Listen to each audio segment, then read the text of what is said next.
আসসালামু আলাইকুম রহমতুল্লাহ ইন্নাল হামদালিল্লাহ। আজকে আমি যে হাদিসটি নিয়ে আলোচনা করব সহিহ বুখারী সহিহ হাদিস 5229 নম্বর হাদিস। এই হাদিস থেকে একটা বিষয় স্পষ্ট হবে ইনশাআল্লাহ, সেটা হলো আমাদের স্ত্রীদের প্রশংসা করতে পারবো কি না। কারণ আল্লাহ রসুল সাল্লাল্লাহু আলাইহি ওয়াসাল্লাম যদি স্ত্রীদের প্রশংসা করে থাকেন আমরা করতে পারবো। কোরআন এবং হাদিসে যদি এই জিনিসটা জায়েজ থাকে, বৈধ থাকে, তাহলে আমরা আমাদের স্ত্রীদের প্রশংসা করতে পারবো, অন্যথায় আমরা করতে পারবো না। তাহলে এই হাদিস থেকে স্পষ্ট হবে ইনশাআল্লাহ স্ত্রীদের প্রশংসা করা যাবে কি যাবে না। এখন আমি যে হাদিসটি নিয়ে আলোচনা করছি সহিহ বুখারী সহিহ হাদিস 5229 নম্বর হাদিস। আয়েশা সিদ্দিকা রাদিয়াল্লাহু তাআলা আনহা থেকে বর্ণিত, তিনি বলেন, আমি রাসূল সাল্লাল্লাহু আলাইহি ওয়াসাল্লামের স্ত্রীগণের মধ্য থেকে খাদিজা রাদিয়াল্লাহু তাআলা আনহার চেয়ে অন্য কোনো স্ত্রীর প্রতি অধিক হিংসা করিনি। কারণ রাসূল সাল্লাল্লাহু আলাইহি ওয়াসাল্লাম প্রায় তার কথা স্মরণ করতেন এবং তার প্রশংসা করতেন। কারণ আয়েশা সিদ্দিকা রাদিয়াল্লাহু তাআলা আনহা বলেন যে আমি খাদিজা রাদিয়াল্লাহু তাআলা আনহার যখন প্রশংসা করতেন তখন কিন্তু আয়েশা সিদ্দিকা রাদিয়াল্লাহু তাআলা আনহার হিংসা হতো।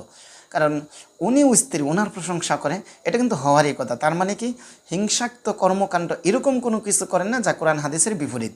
আচ্ছা, তারপর আল্লাহর রাসূল কী বলেছেন, আয়েশা সিদ্দিকা রাদিয়াল্লাহু তাআলা আনহা কী বলেছেন, প্রায়ই তাই প্রশংসা করতেন, আল্লাহ রসুল সাল্লাল্লাহু আলাইহি ওয়াসাল্লাম প্রায়ই তার প্রশংসা করতেন, খাদিজা রাদিয়াল্লাহু তাআলা আনহার প্রশংসা করতেন।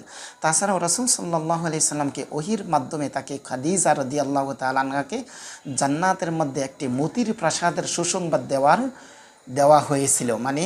জান্নাতের ভিতরে খাদিজা রাদিয়াল্লাহু তাআলা আনহার যে একটি মতির প্রাসাদ যে তার জন্য রয়েছে, এই সুসংবাদটা আল্লাহর রসুলের মাধ্যমে দেওয়া হয়েছিল।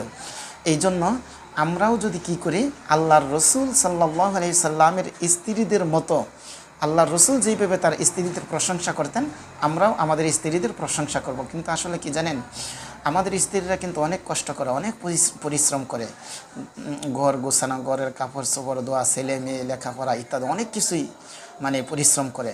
পুরুষরাও করে তা না, সকল কিছুর বাজার সদাই, চিন্তা ফিকির, ভবিষ্যৎ, ছেলেমেয়ের ভবিষ্যৎ চিন্তা ফিকির সব কিছু কিন্তু পুরুষরা, এত কিছু পুরুষরা করার পরেও আল্লাহর রসুলের কোনো সুন্নত যদি কোনো পুরুষ যদি তার স্ত্রীর প্রশংসা করে, তা আল্লাহর রসুলের সুন্নত মানলো।